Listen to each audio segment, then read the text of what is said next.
Bienvenidos a la Capacidad de la Discapacidad, donde celebramos, inspiramos y educamos sobre las increíbles habilidades y talentos de las personas con discapacidad. Te llevaremos a través de historias emocionantes, conversaciones reveladoras y consejos prácticos para crear un mundo más inclusivo. La Capacidad de la Discapacidad. Exploraremos las experiencias y logros de personas con diferentes discapacidades, desde el síndrome de Down hasta el autismo.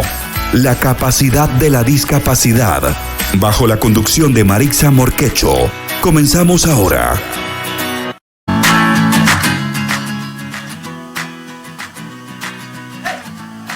Saludarles, amigos, amigas, a todos nuestros que todos los lunes a partir de las 16 horas se conectan a esta hermosa radio como es Radio Bacana.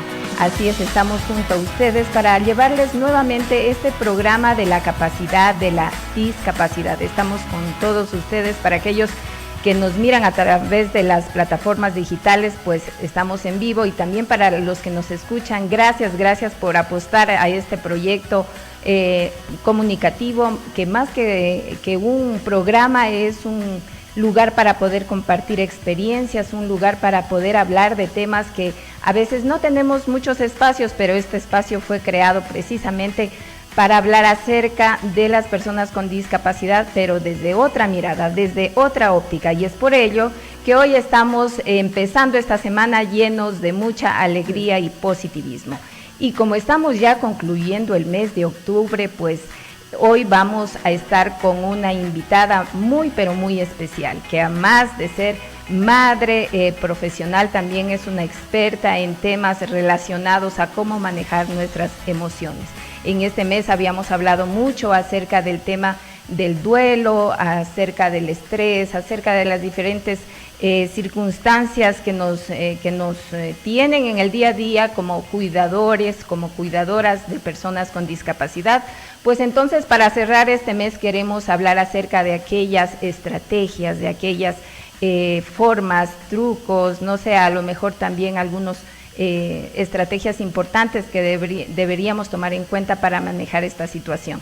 Y conmigo desde otra parte del país se está conectando Gisela Terán. Ella es coaching de temas relacionados a la parte profesional, es una experta en diferentes ámbitos dentro del área de neurosemántica de la Academia Internacional de Fran Palomeque. Asimismo fue jefa de calidad de Solca en Puerto Viejo, es presidenta de la Fundación de Nuevos Horizontes, y en fin, tiene una hoja de vida bastante externa, y a ella le vamos a dar la más cordial bienvenida para que en esta tarde todos podamos aprender aquellas estrategias de cómo manejar el estrés, de cómo elevar esta parte a veces interna que por la depresión muchas veces no nos deja ver las cosas correctas. Entonces, si me confirman, ya está con nosotros Gisela. Para mí un gusto volverte a saludar a los tiempos que nos vemos, y una alegría grande que estés aquí en nuestro programa. Hola Maritza, ¿cómo estás? Buenas tardes. Muchísimas gracias por la oportunidad de permitirme participar en tu programa, en este programa tan diferente y tan especial como lo es, empezando desde su nombre, ¿no? La capacidad de la discapacidad. Muchísimas gracias Maritza por la oportunidad. Así es, Giselle, la capacidad de la discapacidad, porque muchas veces las personas o la mayoría nos quedamos viendo en el diagnóstico, pero no vemos a la persona, al ser humano que hay detrás de esa discapacidad, a las familias, a los cuidadores. Por eso este programa te hemos invitado a ti en otras oportunidades, queridos amigos. Gisela nos ha ayudado mucho en el tema de cómo manejar estas emociones dentro de lo que es el mundo de la discapacidad, y queremos empezar con ella porque aparte de ser una excelente profesional, también es una madre que tiene hijos con discapacidad. Gisela, cuéntanos una parte de tu historia. Bueno, les cuento que yo vivo en la ciudad de Puerto Viejo, y en el año 2007 tuve un embarazo múltiple, tuve trillizos. Entonces en el transcurso del embarazo tuve una serie de complicaciones que dando como resultado el fallecimiento de mis 2 niños, y mi tercera niña que era la más chiquitita, pues pasó varios días en termocuna y por los mismos problemas de su prematurez, pues quedó con una discapacidad múltiple. Ella tiene PCI y tiene desprendimiento de retina. Entonces actualmente ella ya está completamente ciega, pero igual ella escucha, disfruta de la música, le damos mucho amor, le damos terapia, estamos siempre pendientes de ella. Eso en resumen, brevemente por el tiempo que tenemos aquí en este espacio, les puedo contar de mi vida. Actualmente ella tiene 16 años y bueno, ha sido un aprendizaje diario. Cada año, cada añito de ella es un aprendizaje diario, conocemos personas nuevas, conocemos profesionales nuevos, vamos reinventando nuestras creencias, vamos reinventándonos nosotros mismos, tanto espiritualmente como profesionalmente. Eso es lo que te puedo contar así a breves rasgos. Así es, y este tema de reinventarse es porque muchas veces cuando una familia recibe una persona con discapacidad, definitivamente, Gisela, cambia todo su entorno, cambia toda su planificación, y esto obviamente le genera un sinnúmero de contratiempos, de estrés. Al principio las relaciones en la familia hasta se ven un poco complicadas. Entonces, por eso queríamos hacer este programa, porque muchas veces nos dicen, hablamos de la resiliencia, hablamos de que hemos podido salir adelante, hablamos de que hemos superado el duelo, pero Gisela, en tu misma experiencia no es así tan fácil como lo decimos. Tiene todo un proceso y hay muchas veces que como padres o como personas que a lo mejor adquirimos una discapacidad, quisiéramos que todo se nos dé, como quien dice, milagrosamente, que todo se solucione de la noche a la mañana. Sin embargo, esto es imposible. Hay que pasar un proceso. Y para ese proceso es que queremos que nos ayudes a identificar aquellas cosas que una familia podría o debería tomar en cuenta cuando, por ejemplo, recibe la noticia de que va a tener una persona con discapacidad y necesita un apoyo. ¿Cuál crees que deberían ser como esos pasos que uno debería dar para que se pueda dar este proceso? Bueno, realmente cuando uno recibe una noticia, en el momento en que a uno le dicen su hijo va a tener discapacidad, hay personas que no lo asimilan, piensan que tal vez es algo como en las películas, ¿no? Sí, tiene una discapacidad, pero yo le voy a poner una silla de ruedas, me van a ayudar por este lado, me van a ayudar por este otro, pero realmente no es así. No es así, porque desde el momento en que tenemos un niño, un hijo o una persona con discapacidad, todo el entorno, la estructura del hogar cambia.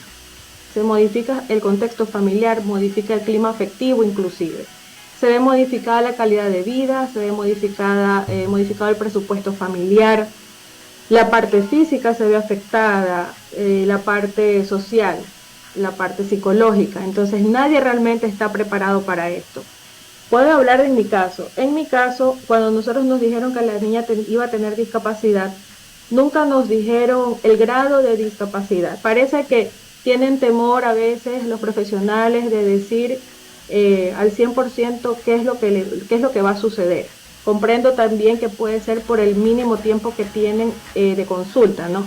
Entonces lo único que nosotros hicimos fue, bueno, a ver, ¿tiene discapacidad? ¿Qué vamos a hacer? ¿Qué tipo de discapacidad tiene? Tiene parálisis cerebral infantil. Ok, ¿y qué es eso? ¿Qué es lo que no va a poder hacer? No va a poder caminar, no va a poder comer, no va a poder hablar, no va a poder escuchar, no sabemos porque estaba muy chiquito. Entonces, lo que nosotros hicimos fue empezar poco a poco, es decir, no nos adelantábamos a los diagnósticos, sino que siempre preguntábamos qué es lo que no va a poder hacer y qué es lo que ustedes creen que sí puede hacer, para enfocarnos solamente en lo positivo.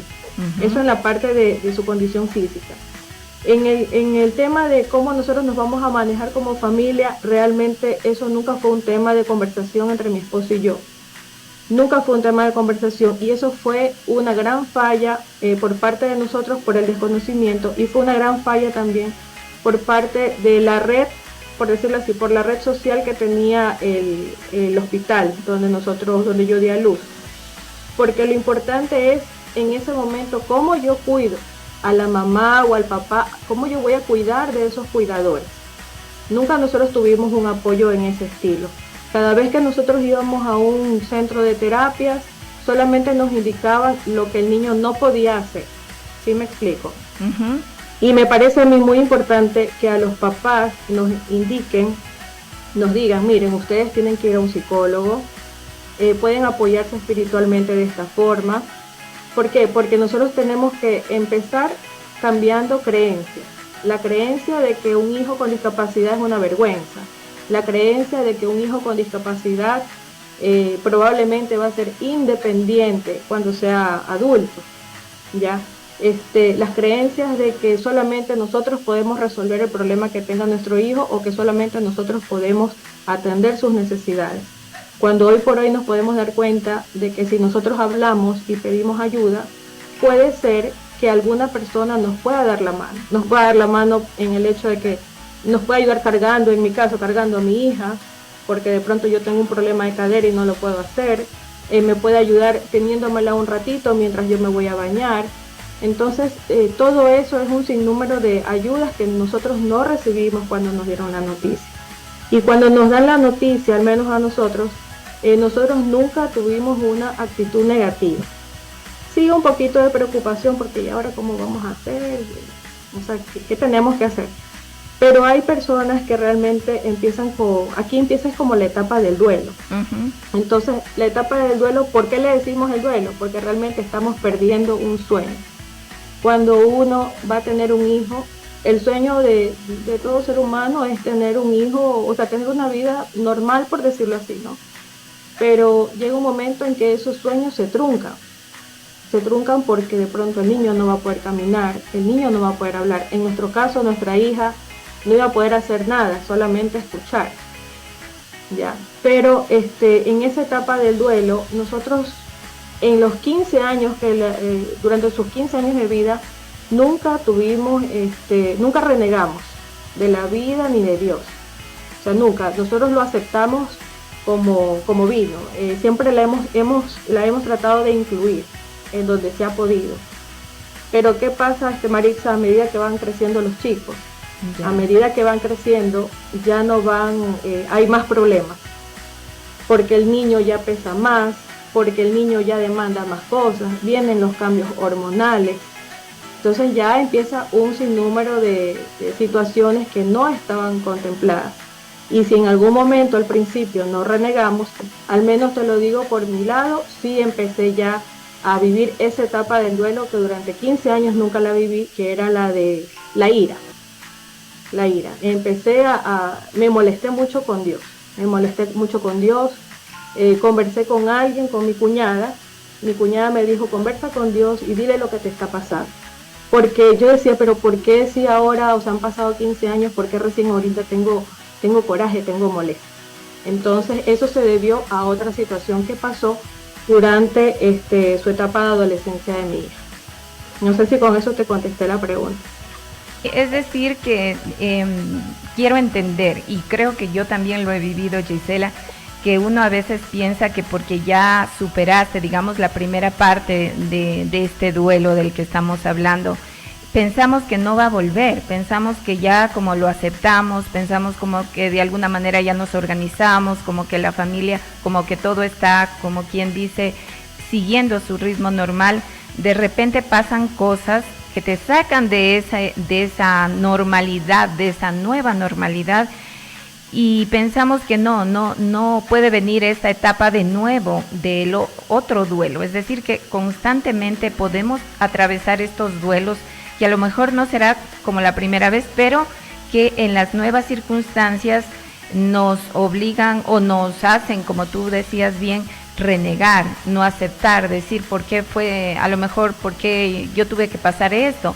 Y eso no creo que está mal, Giselle, porque a veces pensamos que todo tiene que ser perfecto, que debemos aceptar las cosas al 100%, pero también es una manera también de manifestarnos como seres humanos, que no somos superhéroes o mujeres maravillas, para poder aceptar todo y decir, bueno, sigamos, sino que también necesitamos quebrarnos, Giselle. Así es, Giselle, muy buenas tardes, te saluda Doménica, te recordamos que estás en medio de Bacania Music y pues tu historia está muy, muy, muy conmovedora, la verdad creo que es importante tomar en cuenta con lo que decía Maritza, el que es el desahogarnos, es importante y está bien a veces decirle a Dios por qué pasan este tipo de cosas, por qué me quitaste esto o por qué viene esto a mi vida y es necesario porque es la mejor forma como un ser humano puede desahogarse, puede sentir verdaderamente también qué es el dolor y también cómo va a venir un tiempo también de alegría de pasando esta etapa que es el duelo. Y bueno, Giselle, cuéntanos, ¿cuál ha sido esta experiencia tú siendo coaching? ¿Qué es lo que más te ha marcado? ¿Hay momentos emotivos? ¿Has tenido que, no sé, aconsejar a personas que han pasado igual que tú? Cuéntanos acerca de eso. Claro, sí, precisamente por el hecho de tener una hija con discapacidad, viví por algunas etapas en donde llegó un momento en donde me perdí realmente. Me perdí en el sentido de que quería tener como una vida feliz, por decirlo así, ¿no? Entonces yo decía, no, pues, si de pronto estoy viviendo una tristeza por esta situación, quiero ser feliz, ¿ya? Pero ¿cómo voy a ser feliz? O sea, necesito alguna herramienta, algo que me ayude, o sea, algo que me oriente. Sí. Y encontré me parece que era una valla publicitaria, no recuerdo bien, pero hablaba del coaching, ¿no? En esa época, eso fue en el 2016, yo no conocía mucho del tema, averigüé y me inscribí en la Academia Internacional de Coaching de Fran Palomeque, pero me inscribí para yo poder manejar esas emociones que tenía retenidas. Claro. A medida que fui conociendo el coaching, me di cuenta de que así como yo, probablemente había muchas personas que estaban viviendo lo mismo que yo, pero que tal vez no tenían la oportunidad de viajar a Guayaquil, de pagar un curso o de estar simplemente conectada a cada momento en estos temas. Entonces yo dije, bueno, si Dios ha sido tan bueno conmigo, yo también puedo retribuir esta oportunidad que me está dando la vida. Puedes compartir. Y decidí, poderla compartir. Entonces decidí formarme como coach. En el momento en que me formo como coach, aprendí lo que son las creencias limitantes, cosas que desde pequeñita a uno le meten en la cabeza. Sí, por ejemplo, mentales. Tú no vas a poder, ¿cómo crees que tú vas a hacer esto? Cosas así, ¿no?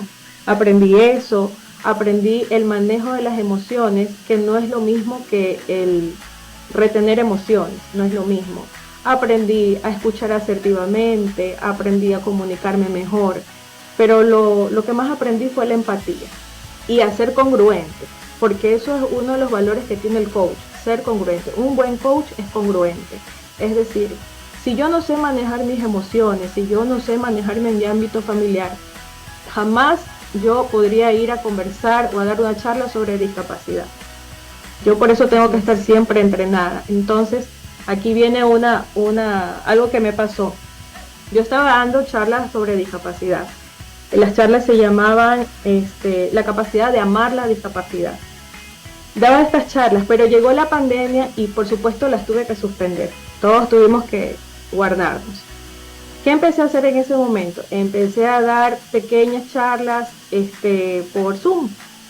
Y ahí me parece que nos conectamos con Maritza. Ahí nos conocimos. ¿Verdad? Sí, ahí nos conocimos con Maritza. Di unas charlas, pero después de eso, cuando regresamos ya a la normalidad, ¿qué sucedió? Me di cuenta de que yo tenía ciertos temores por el mismo tema del COVID con mi hija. Entonces me empecé yo misma a replantear si realmente yo era una buena coach. ¿Cómo yo podía motivar al resto si yo misma no me sentía motivada? Entonces, en ese sentido, ¿qué fue lo que hice? Nuevamente empecé a leer y empecé a trabajar en mí misma el coach. O sea, ya no lo trabajaba hacia afuera, sino que lo trabajaba hacia adentro. ¿Me explico? Sí, cuando lo empiezo a trabajar hacia adentro, me di cuenta de que yo tenía que aplicar lo mismo que había aplicado hace 16 años atrás. ¿Ya? Wow. Porque hay cosas que en la vida se vuelven tan rutinarias que no nos damos cuenta de que ya lo hacemos por inercia. Sí. ¿Y como qué, Giselle? Por ejemplo, empecé en ese momento a pensar de que yo tenía que involucrar a mis amigos o a mis familiares, a mis seres más queridos en el cuidado de mi hija. No podía yo estarla protegiendo del COVID 100% a mi hija, tenía que involucrar ya a otras personas para que me ayuden. Claro. ¿ya? Eso era algo que yo tenía al inicio, pero con el tiempo lo dejé. Y yo daba las charlas y hablaba sobre esto, pero con el tiempo lo fui dejando. Entonces, por ejemplo, los descansos. Es muy importante que para un cuidador tome descansos, es muy importante. Yo no descansaba y entonces yo estaba agotada siempre. ¿Y cómo podía cuidar de mi hija si estaba agotada? Exacto. Ese tipo de creencias limitantes me las empecé a replantear. Cuando yo logré hacer todo eso, yo dije, ahora sí, estoy lista nuevamente para empezar a dar charlas como antes, y ya una charla hasta más real, porque no es lo mismo manejar una hija chiquitita que te pesa que 2, 3, 5 libras, a manejar a una niña, a una hija adolescente que ya pesa que serán 60 libras. ¿Me comprende? Por el esfuerzo físico que uno hace. Uno se cansa más. Hay un desgaste. Y bueno, sí, son detalles y son parte del agotamiento del cuidador. Giselle, entonces Ajá, lo que estoy sí. entendiendo es que, por ejemplo, para las diferentes etapas del desarrollo de nuestros hijos, en el caso de los que tenemos hijos con discapacidad, deberíamos constantemente estar replanteando esos objetivos, esos tips que nos ayudaron en un principio para ver cuáles nos siguen funcionando y cuáles debemos cambiarlos. Sí, miren, de todo lo que yo les he hablado, a mí lo que más me ha servido es fijarme objetivos reales. Es lo que a mí más me ha servido. Objetivos que se puedan cumplir, ¿no es cierto? Claro, objetivos que se puedan cumplir, como por ejemplo, ¿qué objetivo? Ahora, por ejemplo, ahora a mi hija, por un tema de salud bastante delicado, le he tenido que cambiar la cuestión nutricional. Entonces tengo que cumplir el objetivo de que ella tiene que comer 6 comidas al día, ¿verdad? Yeah. Pero yo sé que por el tiempo de ella y porque me ayuda una señora, no voy a poder darle esas 6. Entonces mi objetivo va a ser 5. Y yo sé que voy a lograr esas 5. Entonces, no me voy a adaptarla a tu realidad. Me voy a preocupar. Porque yo sé que con esas 5 las voy a poder lograr. Uh-huh. Por ponerles un ejemplo, ¿no? Porque ¿qué pasa si yo me fijo un objetivo muy grande? Va a llegar un momento en que me voy a frustrar, me va a dar coraje y voy a empezar otra vez la etapa del duelo. Y vas a tener también un nivel de estrés elevado porque te vas a sentir frustrada y eso va a crear un clima negativo en tu familia también. Exacto, miren, yo tengo eso, fijarme objetivos realistas, y lo segundo, tengo que agradecerme a mí misma en lo que yo le puedo proporcionar a mi hija. Tengo que concentrarme en eso, o sea, yo solamente le puedo proporcionar. Un ejemplo sobre este tema. Mi hija ha convulsionado desde noviembre del año pasado para acá, ha tenido episodios de convulsión, creo que unos 6, 7, más o menos, periodos de convulsión. Entonces, en la primera convulsión realmente les digo que yo me quedaba acostada con ella y estaba ahí pendiente, y si me venía a trabajar estaba llamando por teléfono, mirando el celular para ver si estaba bien, ya. Pero más bien me concentro en lo que yo le puedo dar a ella. ¿Qué es lo que yo le puedo dar a ella? Yo le puedo dar mi tiempo mientras estoy en casa, se lo puedo dar y estar ahí con ella. No estar todo el momento observándola para ver si de pronto viene otra convulsión, porque eso tampoco es vida. Uh-huh. Pero sí estar pendiente, ver cómo puedo hacer en mi casa para estar pendiente por si acaso ella empiece a presentar algún síntoma, algún signo de que le va a dar una convulsión. ¿Sí me explico? Yeah. O sea, yo me concentro en lo que yo le puedo dar. Por ejemplo, yo no la puedo llevar a terapias todos los días. No la puedo llevar. Entonces, ¿qué es lo que sí le puedo dar? Le puedo facilitar el paseo dentro de la casa, en el jardín de la casa, un paseo en la silla de ruedas para que tome su baño de sol, le decimos nosotros, como los niños pequeños. Su baño de sol. Es un paseíto en la silla de ruedas durante 15 a 20 minutos. 10 minutos le doy yo. Cuando llega la señora que me ayuda, ella continúa dándole su vueltita allí en el patio o en el jardín en su silla de ruedas. Entonces, no le puedo facilitar, no le puedo dar ahorita una terapia por ciertas situaciones de tiempo realmente, pero le voy a dar esto de acá. No la puedo llevar en la tarde a una terapia porque acá los tiempos son bastante complejos, pero sí puedo hacer esta otra actividad. Ya. Y con esas dos cosas, fijarme un objetivo realista y concentrarme en lo que yo le puedo proporcionar, con esas dos acciones de mi parte, yo me siento bien. Es lo que a mí me ha funcionado. Sí.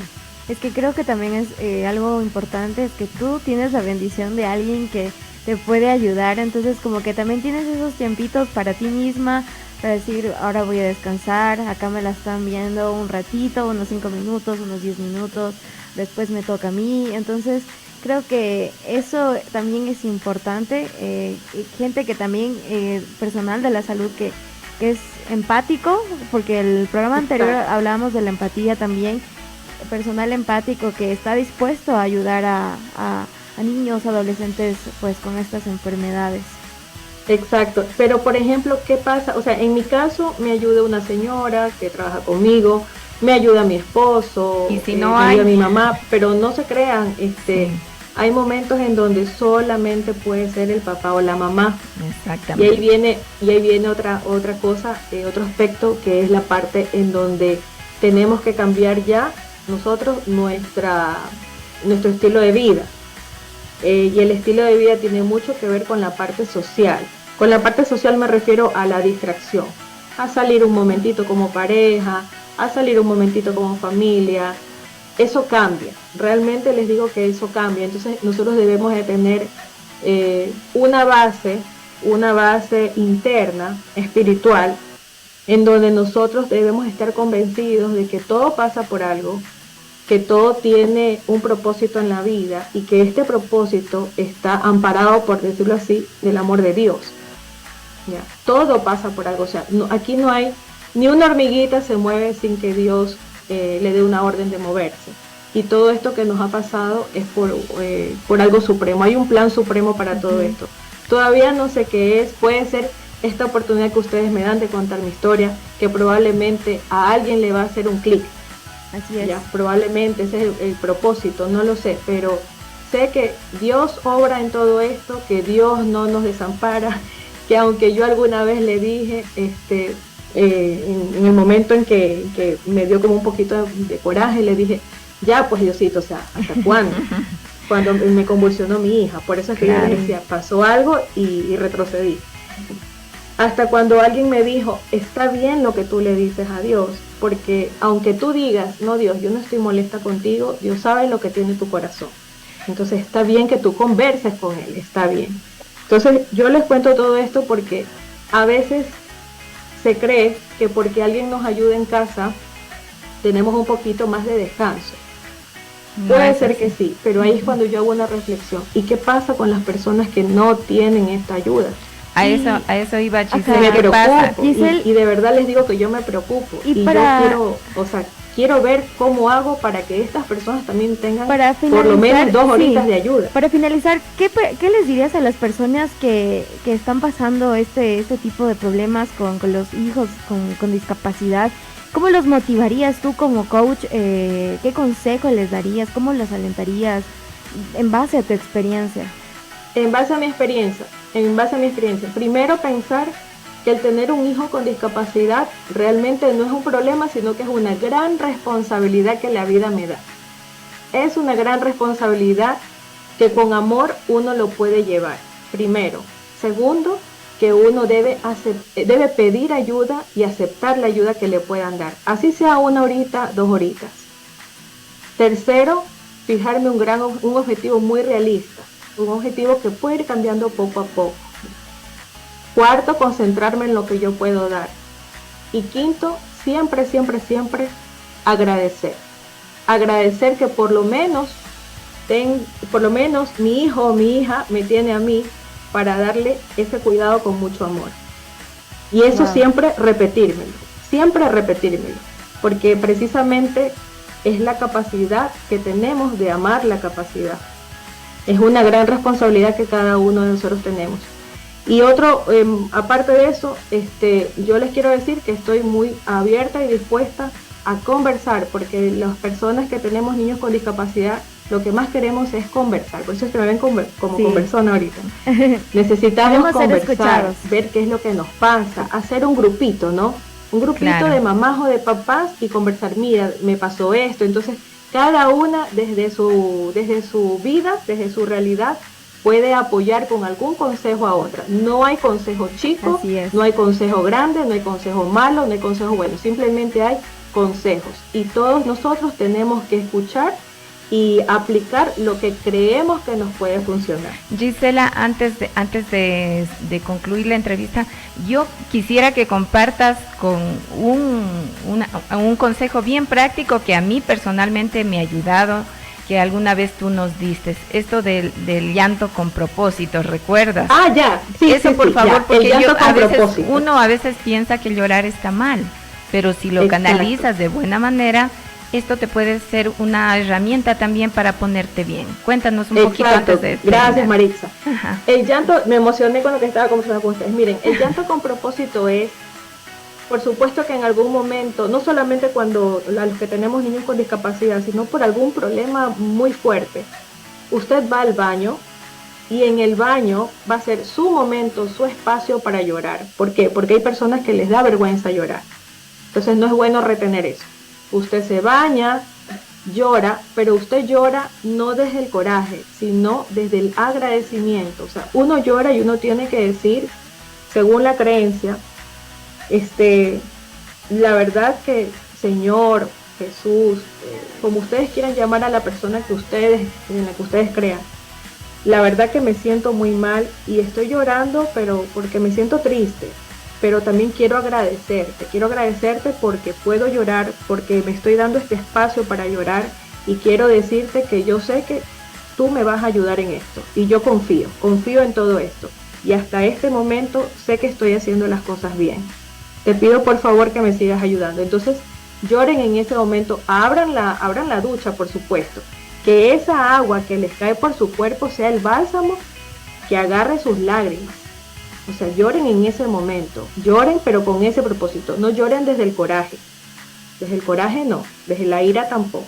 Muy bien. Lloren es con ese sentido. Así es. Y van a ver que se van a sentir gracias, mejor. Gracias, y yo lo he Gisela. hecho y me ha ido muy bien, así que ya tienen un consejo práctico. Gracias, Gisela. Gracias.